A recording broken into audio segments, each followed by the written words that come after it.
Hello class पिला माने पुणी थरे गोटे नुआ वीडियो नै आसी जोडे कि देखुथिले जे सप्तम श्रेणी जोडे कि वार्षिक पेपर ओडी पिला माने प्रश्न सहित उत्तर पिला माने तो वर्तमान रहि जायतिला जोडे कि 19 नंबर रु वर्तमान देखिबा प्रश्न उत्तर दुईडी जाक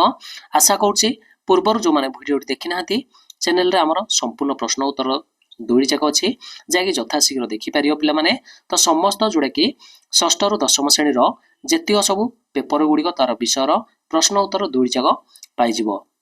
जो माने मध्य जानना निश्चित रूप से सांग मानू जणै नब शेयर करनब से माने हेले जानि जिवे वर्तमान आसी जे पिला माने क्वेश्चन को आसी भारी तार उत्तर मध्य देखिबा 19 नंबर प्रश्न 25 इंटू -28 प्लस -15 इंटू -28 रो मान निर्णय करिया पई कहिछि गोटे गोटे 2 मार्क लाखे देखि पाउछ 20 नंबर को आसी भारी तापरे वर्तमान 20 नंबर तुम विद्यालय रे मोट पिला माने 259 जन शिक्षार्थी पढ़ती से पिला माने 3/7 अंश जदि बालक बालिका मानक संख्या केते बोली पचारछि पुणी क्वेश्चन 21 आसी पार्श्व गोटे चित्र देछि अंतस्थ एकांतर कोण दुईटा को आमे लिखिबाउ कहिछि देखि पाउछ एटा चित्रटा 22 नंबर 15x + 10y + 7 तापर आसी 18 - 7y + 3x आमे जोग करिया पई देछि 23 नंबर -3/4 आउ -1/2 मध्य रे दुईटी परिमेय संख्या को आमे निर्णय करिबा तो देखि पाउछ ना देखो क्वेश्चन जाग बुझिया पई समस्त चेष्टा करिवो डायरेक्ट केले उत्तर लिखियो नाही पिला माने काहेकि ना समस्त भलरे बुझि नबो मु अति सहज रे कहि देबी उत्तर सहित पिला माने 24 नंबर हल दे देछि वर्तमान 19 20 21 22 23 रो आमे उत्तर वर्तमान देखिबा तो उत्तर आसी कोन जोटा कि 19 नंबर पिला माने समाधान क्वेश्चन थिला हमर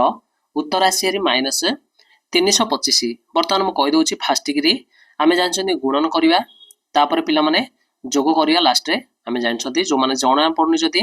भलो भाबरे देखि नबो उत्तरडी अति सहज रे बुझेगी लिखि नै छि तापर पिला माने नेक्स्ट पळि आसीबा 20 नंबर को पळि आसीला कोन क्वेश्चन देखिबा जोटा कि उत्तरडी मु नै आसी विद्यालय रे मोट 259 जन छात्र छात्री पढुथिले बालक पढुथिले पिला माने 3/7 अंश काहार मोट छात्र छात्री संख्या रो जानि पाउछ तो पिला माने 259 रो 3/7 अंश काढि देबा तो बालक संख्या बाहरी पड़ला मोट 111 जन अच्छा बालिका संख्या माने बियो कर देबा 148 जन समस्ते भलो भाबरे लिखि नबो नेक्स्ट पळे आसी पिला माने 21 नंबर थिला पिला माने अंतस्थ एकांतर कोण काढिया तो केतोडी हमर अछि ना पिला माने अंतस्थ एकांतर कोण चारिडा आसीबो तो एटा आसिला हारी गोटे जोडा एडा मध्य गोटे जोडा मु लिखि नै छि ना जाओ समस्ते भलो भाबरे नोट कर लिखि नबो नेक्स्ट प्रश्न तो पिला माने 22 नंबर ता थिला कोण आमे जोग करिया देथिला दुईटी निश्चित रूप से बीजगणितिक परिप्रकाश को जोग कले तो मुझे सजे की लिखि पारि ए प्रक्रिया रे आसी भरी जोड़ा कि 3x - 7y + 18 आसी भरी वर्तमान ए दिटा आमे जोग कर दबा अच्छा जोग कर देले केते हि जिवो ना जोग कर देले 18x 3y प्लस पिला माने 25 हे जिवो समस्त जानि पाउछ तो निश्चित रूप से जो माने जानि पाउ नाहंती पुणी थरे भल्लर वीडियो देखि नबो पिला माने मो भल्लर उत्तर मेंशन कर नै छि नेक्स्ट क्वेश्चन को पळे आसा वर्तमान 33 नंबर रहल प्रश्न थिला दुईटी परिमेय संख्या आमे काढिबा प्रथम परिमेय संख्या काढिबा तो पिला माने आमे जानछन्ती प्रक्रियाटी बहुत सहज अन्य गोटे प्रक्रिया हेले अछि जो माने जेपरि कि जाउ सहज सेपरि करि परिबे वर्तमान समाधान करनेबा भग्नांश मिश्रण आसी भरी उत्तर आसिलारी प्रथमडी -5/4 द्वितीयडी पुणी काढिबा द्वितीयडी काढले जोडा प्रथमडा आसिला प्लस जे कोनसी गोटे नै कि इनटू 1/2 करिके समाधान करिवो -7/8 आसी भरी आ गोटे परिमेय संख्या तो वर्तमान आसी जिबा 24 नंबर पिला माने कोन प्रश्न थिला वर्तमान प्रश्न को आसी हारी क्वेश्चन आसी एबीसी गोटे त्रिभुज पिला माने एंगल ए बी सी रो अनुपात दे देछि कोण रो 2:3:4 तो पिला माने एंगल ए रो बहिस्थ कोण रो परिमाण केते पचार देछि तो एटा समस्त चित्र करी समस्त बुझिबो मु उत्तर मध्य लिखि नै छि 25 नंबर आसिला हारी गोटे दत्त चित्र देछि पिला माने केतोडी जदि आमे कहबा जे दुईटी प्रतिसम अंकन कर बोली पचारछि हमको एटा आमे प्रतिसम अक्षय करिबा सेही परि 26 तो पिला माने लुडु को थरे जदि गड़ेले 5 रु कम पड़िबार संभाव्यता आमे निर्णय करिबा एटा मध्य मु लिखि नै जे समस्त उत्तर वर्तमान देखि देबी। देखि पाउछ ना मु चित्रटी अंकन कर नै छि पिला माने समस्त चेष्टा करियो चित्रटी को भलो भाबरे करिया पई। तो एटा होछि तार बहिष्ठ कोणटी पिला माने वर्तमान आमे जानछन जे एंगल ए बी सी मिसिले पिला माने 180 डिग्री बुझी पालो ना। तो समस्त कोणर अनुपात मध्य दे देछि समाधान करिवो टोटाली 9x को समान 180 हेले x को समान पिला माने 180 बाय 9 इक्वल टू 20 डिग्री आसले हारी। वर्तमान जदि 20 डिग्री आसले हारी आमे जानिचंदी 2x प्लस बहिष्ठ कोणटा मिसिकरी पिला माने केते हे जिवो 180 डिग्री हे जिवो। एटा बहुत सहज जो माने जान नाहंती लेखि की नोट करनव किबा मन रखिनो पिला माने ए कोण आ ए कोण मिसिले पिला माने 180 डिग्री बुझी पाउछ ना। तो 2x रो परिमाण आसले हारी हमरो 40 डिग्री जदि 40 डिग्री को बहिष्ठ कोणटा कहिबा एटा 180 रु फेड देबा तो उत्तर आसी भरी पिला माने 140। एटा बहुत सहज थिला तो मु लेखि नै छि देखिनियो समस्ते देखि पाउछ ना मु समस्त पय लिखि नै छि समस्ते अति सहज रे नोट करो प्रैक्टिस करो भलो भाबरे कुसिनी तार उत्तर मध्य दे देछि परीक्षा रे बहुत जेपरि समस्त बहुत भलो हो एग्जाम। चलो नेक्स्ट प्रश्न पळि आसिया कोन पचाइ छि देखिनबा। 27 नंबर रो 30 नंबर पर्यंत प्रत्येक प्रश्नर उपयुक्त गाणितिक धारा रे पिला माने उत्तर दियो बोली कहि छि हमकु बुझी पालो ना। तो 4 मार्किया प्रश्न गुडी को आमे 27 नंबर प्रश्न पळि आसिबा। तो कहि छि घातांकीय नियम व्यवहार करी सरल कर पिला माने क्वेश्चन आसियारी जे कोनोसी दुईटी दुईटी देछि तुमे चाहिले तुम इच्छा रे जोडा ले लिखि परिबो। वर्तमान आसी जिया पिला माने प्रश्न दे देछि ताको समाधान मध्य तार उत्तर मध्य आमे देखिनेबा। वर्तमान तापरे 28 नंबर प्रश्न पळे आसिया। वर्तमान गोटे गोटे प्रश्न रो उत्तर मध्य मु कहि देबी। तो 28 नंबर प्रश्न मध्य आसियारी दुईटी प्रश्न किंबा देछि जोडा तम इच्छा जोडा सहज जागो समस्त नोट करी लिखि नबो। मु समस्त पय मध्य उत्तर दे आसी जोडा के मु समस्त पय कहि देबी। वर्तमान तो पिला माने क्वेश्चन आसियारी देखि पाउछ ना गोटे जोतार लिखित मूल्य 550 टंका तो से पिला माने 550 टंका रे बिकिबारु 10% लाभ होला। तो क्वेश्चन पचा देछि पिला माने केते टंका रे लिखित मूल्य हेले दुकानी रो 25% लाभ बोली कहि देछि बुझी पारलो। तापर प्रश्नटा पळि आसीबा 29 नंबर प्रश्न। तो कहि छि पिला माने गोटे वर्गाकृति अन्य एक त्रिभुजाकृति जमीर क्षेत्रफल सहित समान। तो त्रिभुजाकृति क्षेत्र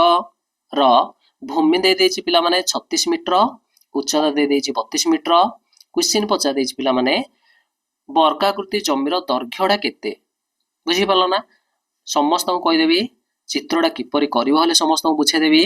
वर्तमान आसी जिबा परवर्ती क्वेश्चन कोन अछि देखिबा। 30 नंबर प्रश्न थिला तो देछि गोटे पिला माने स्केल पेंसिल कंपास व्यवहार करिवो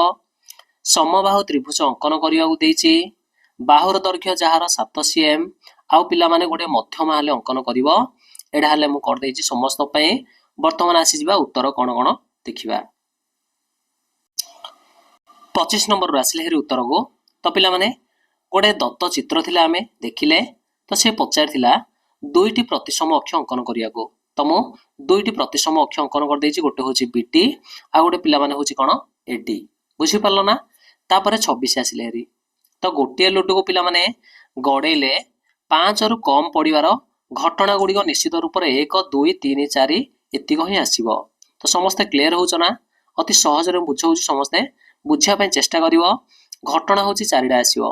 तो मोट फल जदि कहबा 6टी आसीबो काहे ना 1 रु 6 होछि मोट फल संख्या। संभाव्यतार सूत्र घटना बाय मोट फल तो पिला माने 4 बाय 6 हो जिवो समाधान करियो 2 बाय 3 आसीबो हरि। वर्तमान आसीबा हरि पिला माने 27 नंबर प्रश्न को कोन आसी हरि देखिनबा। समाधान क्वेश्चन आस्तिला हरि जोडा कि समाधान करिबा बुझी पारलो। तो समाधान करियो घातांकीय सूत्र बकेकी समाधान करियो एडा। वर्तमान मु देखिनबो समस्त स्टेप टू स्टेप कोन करछि समस्त जोडा कि घात अछि समान आधार जोडागर समान अछि मु लब्ध को हर कैंसिल मार देछि। तो पिला माने उत्तर आसी भरी एतिक समस्त नोट करिवो बुझी पाउछ। तो समस्त अति सहज रे बुझी पारियो समस्त मु लिखि नै समस्त पई बुझिला भली। 28 को पिला माने पळि आसिले गोटे जोतार पिलामाने लिखित मूल्य थिला जे 550 टंका लिखित मूल्य रे 10% लाभ होला तो पिलामाने केते टंका लाभ होला रे 55 टंका लाभ होला मु एठी काढी देली केते टंका लाभ होईची तो 10% अर्थ होला पिलामाने 55 टंका तो किणा दाम केते हे गला किणा दाम जदी कहबा देखो तो समस्त एडा नोट करनबो लिखित मूल्य होची 550 किणा दाम केते तागो केते रे किनिथिला तो पिला माने सूत्र होची कोन ना बिक्का दाम हला कि सूत्र होची तो बहिरे ले अछि पिला माने बिक्का दाम इनटू पिला माने 100 बाय पिला माने 100 प्लस लाभ एडा सूत्रडा समस्त मन रखी जिवो बुझी पालो तो एडा डायरेक्ट समाधान करिवो अति सहज रे देखि पाउछ ना बिक्का दाम थिला 550 इनटू पिला माने 100 बाय 110 एडे मिसे देलो एडे समाधान करनो केते आसीबो हरी ना ऊपर आसिला हरी केतरा शून्य होई जो हमरो 3 शून्य बाय तळे आसिला हरी 110 एडा समाधान करनबो 11 1 पिला माने 11 5 तो 500 टका डायरेक्ट समाधान करले उत्तर आसीबो अच्छा किणा दाम आसिला हरी 500 टका से कहूजी 25% पिला माने हमहु लाभ होबो तो केते टका हमें लिखित मूल्य रखिया पई पड़िबो तो 25% लाभ होले लिखित मूल्यटा पिला माने बिक्का दाम सहित समान हेबा पड़िबो तो बिक्का दाम रो सूत्र पकै दबो किणा दाम इनटू 100 प्लस लाभ बाय 100 हे जिवो एडा समस्त एडा नोट करनबो तो पिला माने 500 गुणन 25 प्लस 100 बाय 100 एडी समाधान करनेली 500 इनटू 125 बाय 100 तो 5 इनटू 125 625 टका समाधान करदेले उत्तर आउसेरी तो एडा दुडा कटि जो शून्य बुझी पालो ना पिला माने 625 आसला हरी 25% जदि लाभ करिक हम बिकिबा बेले आमे 625 टंका रे हमहु लिखित मूल्य देबा पड़ियो एटा बहुत सहज रे बुझे देली समस्ते नोट करनबो लिखिनो पिला माने जो माने मध्य पीडीएफ चाहू जदि टेलीग्राम रे आसी समस्ते जॉइन हे जिवो सेठी समस्त प्रकार पीडीएफ जाग हले मिली जिवो वर्तमान डिस्क्रिप्शन रे समस्त पय लिंक मध्य अछि 29 को पळि आसीबा क्वेश्चन थिला जे त्रिभुजाकार गोटिए क्षेत्रफल दे देछि भूमि रो जोडा कि पिला माने आमे जानि छथि जे कोनोसी मध्य त्रिभुजर क्षेत्रफल हाफ इनटू भूमि इनटू उच्चता तो पिला माने भूमि 36 उच्चता होछि 32 तो एठी डायरेक्ट आमे क्षेत्रफल काट देबा उत्तर होई जो पिला माने 576 वर्ग मीटर किंतु क्वेश्चन रे देछि